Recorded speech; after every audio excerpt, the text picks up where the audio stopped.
मृग तृष्णा अध्याय 7। जिस कमरे में इंस्पेक्टर अजीत महानवे ने प्रवेश किया वो अत्याधुनिक वस्तुओं से सुसज्जित व बेहद करीनी से सजाया हुआ मालूम पड़ता था। कमरे में ठीक बीचों बीच एक विशाल मेज रखी हुई थी जिस पर एक खूबसूरत मेजपोश शोभायमान था। मेजपोश के दाएं किनारे पर एक महंगी एस्ट्रे रखी हुई थी। मेज की दोनों तरफ कुछ सोफे पड़े हुए थे जो निसंदेह बेहद महंगे प्रतीत हो रहे थे। कमरे के दीवार से कुछ हटकर उसी दीवार में एक छोटी सी खिड़की भी थी। खिड़की पर रंग बिरंगे फूलों से सुसज्जित कुछ गमले रखे हुए थे। शेष 3 दीवारों में कई स्थानों पर सुंदर आकर्षक व मूल्यवान पेंटिंग्स लगी हुई थी। दीवारों में कुछ स्थानों पर खूबसूरत जालीदार नक्काशी कमरे की शोभा में 4 चांद लगा रही थी। कमरे को व्यवस्थित करने का ढंग देखकर अजीत महानवे मन ही मन उसकी प्रशंसा किए बिना ना रह सका। जिस व्यक्ति ने उन्हें यहां लाकर बिठाया था उसके अनुसार डॉक्टर अवनीश चतुर्वेदी कुछ देर बाद उनसे यहीं मिलने आने वाले थे। महानवे को इंतजार करते हुए लगभग 2 मिनट बीत चुके थे। उसने अपनी पैंट की जेब से एक सिगरेट का पैकेट निकाला और सिगरेट सुलगाकर निश्चिंत भाव से कश लेने लगा। वो अपनी सिगरेट समाप्त भी नहीं कर पाया था कि डॉक्टर अवनीश चतुर्वेदी ने कमरे में कदम रखा। कहिए इंस्पेक्टर साहब, कैसे आना हुआ? अत्यंत भारी आवाज में डॉक्टर अवनीश चतुर्वेदी ने पूछा। Good evening mister Avneesh Chaturvedi. Oh, माफ कीजिएगा, मैं तो भूल ही गया था और आते ही आपसे बेकार सा सवाल पूछ लिया। क्या भूल गए थे? गुड इवनिंग कहना या ये समझ नहीं पा रहे थे कि आपके घर मेरा आगमन क्यों हुआ है?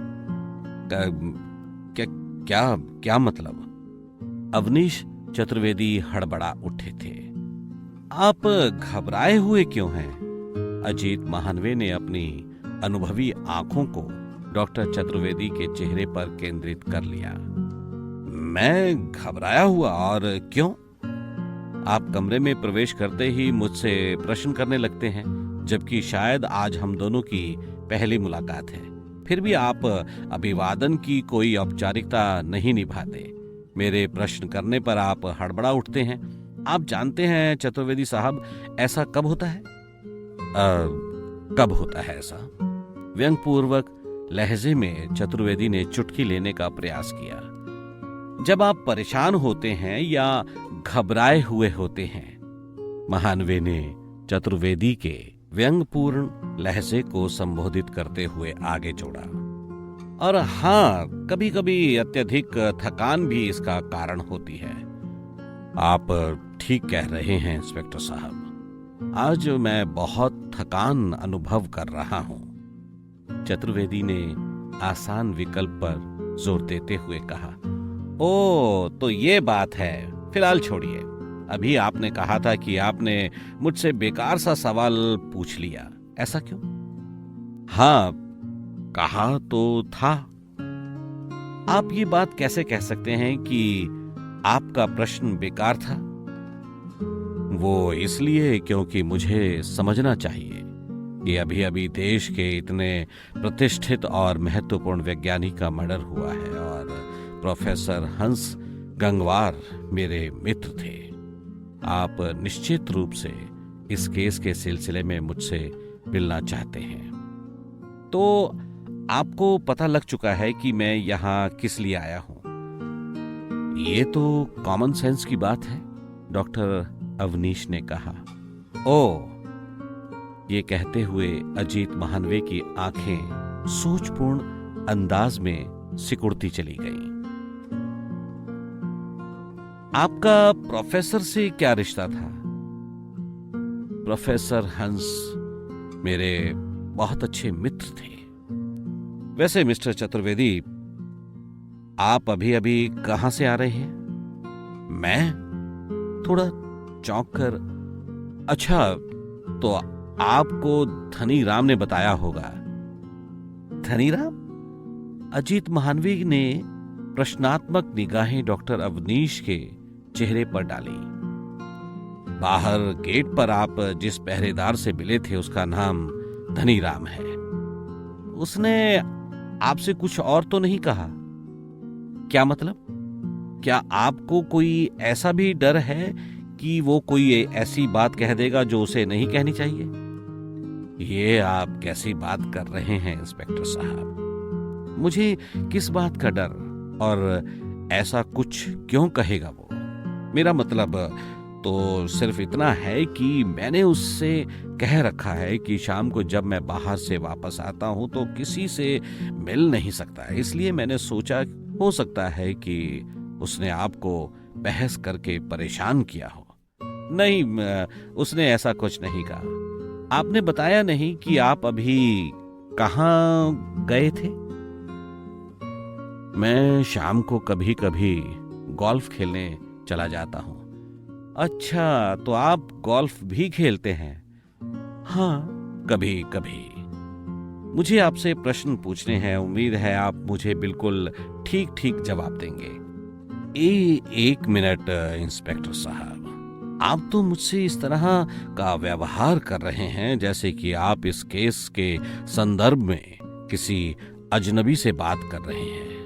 प्रोफेसर मेरे मित्र ही नहीं बल्कि मेरे भाई के समान थे। क्या मैं दुखी नहीं हूं?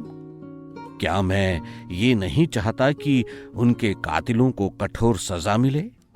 क्या मैं नहीं चाहता कि संसार को एड्स जैसी जानलेवा बीमारी का इलाज मिले?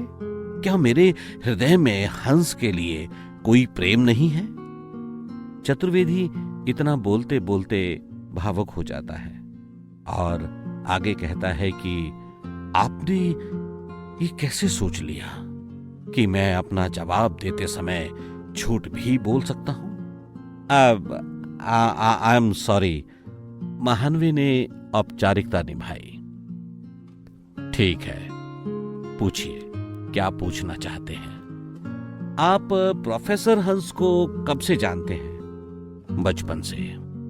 हम दोनों ने इंटरमीडिएट तक की शिक्षा साथ साथ पाई थी और इसके बाद मैं मेडिकल क्षेत्र की ओर चला गया और वो भौतिक विज्ञान के क्षेत्र में। इसका अर्थ ये हुआ कि इंटर के बाद आप साथ नहीं थे। हाँ, हम साथ साथ नहीं थे, लेकिन हमारा संपर्क हमेशा बना रहा।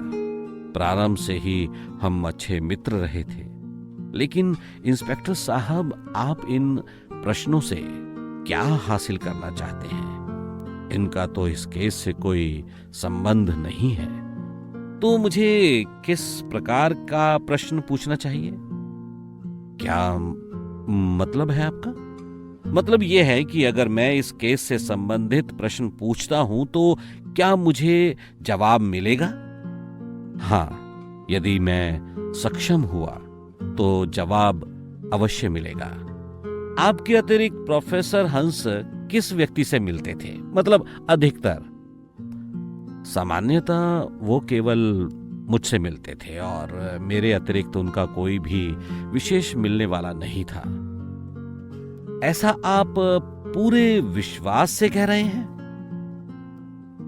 हाँ, क्योंकि हम दोनों एक दूसरे को अच्छी तरह से जानते थे। तो फिर प्रोफेसर हंस ने आपको अपनी खोज के बारे में भी बताया होगा? नहीं, उन्होंने मुझे इस बारे में नहीं बताया था।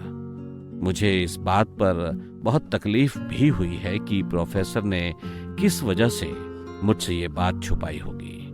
यदि आज वे जीवित होते तो मैं जरूर पूछता कि क्या आपको मुझ पर विश्वास ना था? पर अभी तो आप कह रहे थे कि आप भी चाहते हैं कि दुनिया को एड्स का इलाज मिले। दूसरों की तरह मुझे भी ये बात उनकी मृत्यु के बाद ही पता लग सकी है। ओ, आप दोनों किस प्रकार मिलते थे? प्रोफेसर हंस महीने में एक बार मेरे घर आते थे। आप उनके घर कभी नहीं जाते थे? महानवे ने सवालिया लहजे में पूछा। मेरा वहां जाने का मन तो होता था और मैंने कई बार उनसे कहा भी था, लेकिन उन्होंने मुझे अपने घर आने से इनकार कर रखा था। क्या आपको ये बात असामान्य नहीं लगी थी या आपने कभी कारण जानने का प्रयास नहीं किया? मुझे ये बात असामान्य लगी थी और मैंने बहुत खराब महसूस किया था। एक दो बार कारण जानने का प्रयास भी किया, लेकिन वे मुझसे माफी मांगकर हमेशा मुझे टाल देते थे। धीरे धीरे मैंने भी समझौता कर लिया था। वो यहाँ आकर कितनी देर बैठते थे? आप लोग कितना समय साथ बिताते थे? यही कोई 3 घंटे? घर में ही रहते थे या घर से बाहर भी जाते थे? नहीं, हम घर से बाहर कभी नहीं गए। मैंने 1-2 बार कहा भी था कि चलो बाहर चलते हैं, लेकिन प्रोफेसर को ये पसंद नहीं था। तो प्रतिमाह 3 घंटे साथ बैठकर आप दोनों क्या करते थे? ज्यादातर तो हम अपने बचपन की घटनाएं याद करते थे या किसी दूसरे विषय पर भी बात कर लेते थे। मिस्टर अवनीश चतुर्वेदी, 3 घंटे मात्र बचपन याद करना, और वो भी प्रतिमाह, कोई आसान कार्य नहीं है। ये जानते हुए कि प्रोफेसर का परिवार बेहद सीमित था और आप खुद भी अविवाहित हैं, ये दर्शाता है कि आप पारिवारिक बातें भी नहीं करते थे। आप कहना क्या चाहते हैं? कुछ क्रोध के चिन्ह डॉक्टर चतुर्वेदी के चेहरे पर उभर आए। मिस्टर चतुर्वेदी, बेहतर यही होगा कि आप मुझसे कुछ ना छिपाएं। इससे नुकसान आप ही को है। ये एक हत्या का केस है। आपका कोई भी तथ्य छिपाना आपको संदिग्ध बना सकता है। इंस्पेक्टर साहब, ऐसा कुछ भी नहीं है। तो फिर बताइए कि 3 घंटों तक आप लोगों की क्या क्या गतिविधियां होती थी? जी वो अवनीश चतुर्वेदी के चेहरे पर और आवाज में कुछ बौखलाहट सी आ गई थी। हाँ कहिए, घबराइए नहीं। दरअसल हम लोग महीने में केवल 1 बार ही मिलते थे और उस दिन हम जमकर नशे का सेवन करते थे, शराब पीते थे।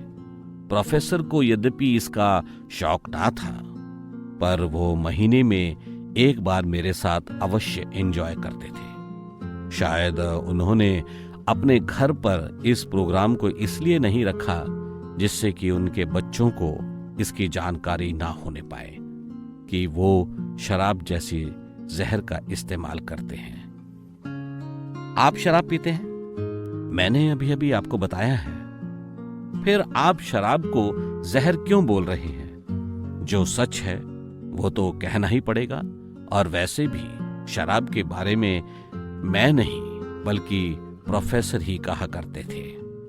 ओ, तो प्रोफेसर महीने में 1 ही बार मदिरा पान करते थे? हाँ। आपके साथ? जी हाँ। कोई अन्य संभावना नहीं थी? शायद नहीं। शायद या निश्चित रूप से? निश्चित रूप से। ओके मिस्टर चतुर्वेदी, हमने आपकी बात मान ली है। प्रोफेसर ने कभी आपको अपने किसी रिश्तेदार के बारे में बताया था? नहीं, कभी नहीं। प्रोफेसर अनाथ थे। वैसे भी इंस्पेक्टर साहब, मैं बचपन से ही उनके साथ रहा था और मेरे अनुसार उनका ऐसा कोई संबंध नहीं था जो उल्लेखनीय हो। हाँ, उनकी एक छोटी बहन हुआ करती थी।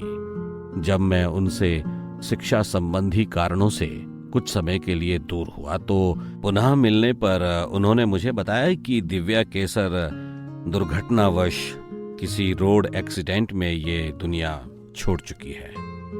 ओह, लेकिन सूत्रों के मुताबिक तो प्रोफेसर का इस दुनिया में कोई नहीं था। हाँ, अब कोई नहीं है, लेकिन पहले एक बहन होती थी।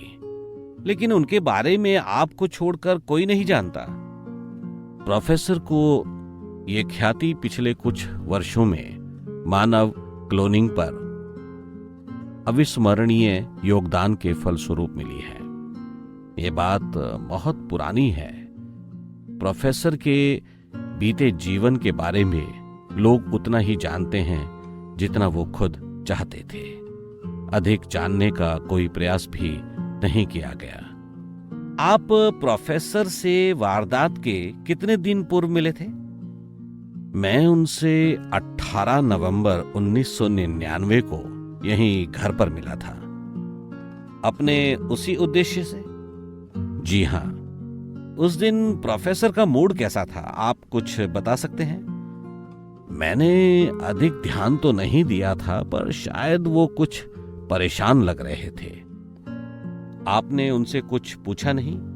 हां, पूछा तो था, लेकिन उन्होंने मेरी बात को मजाक में टाल दिया था। हम दोनों अच्छे मित्र होने के बावजूद कुछ मुद्दों पर समझौता कर चुके थे, जैसे प्रोफेसर के व्यक्तिगत जीवन का मामला। 26 नवंबर 1999 को आप कहां थे? मैं उस दिन शिमला में था। दरअसल 22 नवंबर 1999 से कुछ दिन घूमने के मूड से चला गया था। 27 नवंबर 1999 की सुबह जब मैं यहां पहुंचा तो मुझे समाचार प्राप्त हुआ। तो जिस समय ये वारदात हुई उस समय आप शिमला से राजनगर आ रहे थे? हां, ऐसा ही है। ओके मिस्टर अवनीश चतुर्वेदी, सहयोग के लिए बहुत बहुत धन्यवाद। इंस्पेक्टर साहब, ये तो मेरा फर्ज है। मैं भी जल्द से जल्द प्रोफेसर के कातिलों को सलाखों के पीछे देखना चाहता हूं। महानवे ने चतुर्वेदी की बात पर अधिक ध्यान न देते हुए कहा, मिस्टर चतुर्वेदी, आपसे विदा लेने से पहले आपको कुछ बताना चाहता हूं। आपके अनुसार प्रोफेसर आपके अतिरिक्त किसी से नहीं मिलते थे और महीने में एक बार आपके साथ ही मदिरा पान करते थे। जी बिल्कुल। और इस बार 18 नवंबर को वो ये कार्य कर चुके थे। Yes sir. घर पर तो मदिरा पान के बारे में सोच भी नहीं सकते थे। यही बात थी। डॉक्टर अवनीश चतुर्वेदी, जिस दिन प्रोफेसर हंस गंगवार का मर्डर हुआ था उस दिन वो नशे में थे, और वो भी शराब के। क्या? हां। मुझे इतना और बता दीजिए कि आप शिमला से यहां कैसे आए थे? ट्रेन से। कौन सी ट्रेन से? शताब्दी express. Class? AC first class. Okay. हामी भरते हुए इंस्पेक्टर अजीत महानवे ने घर छोड़ दिया। डॉक्टर अवनीश चतुर्वेदी खड़े रहे और जैसे मुंह में जुबान ही ना हो। चेहरा फफक पड़ चुका था कि जैसे किसी ने शरीर का सारा खून निचोड़ लिया हो। दिल धाड़ धाड़ बजने लगा और कनपट्टियां बिल्कुल सफेद सी हो चली थीं। कांपते कदमों से डॉक्टर चतुर्वेदी पास पड़ी कुर्सी पर बैठ गए। अध्याय 7 समाप्त होता है।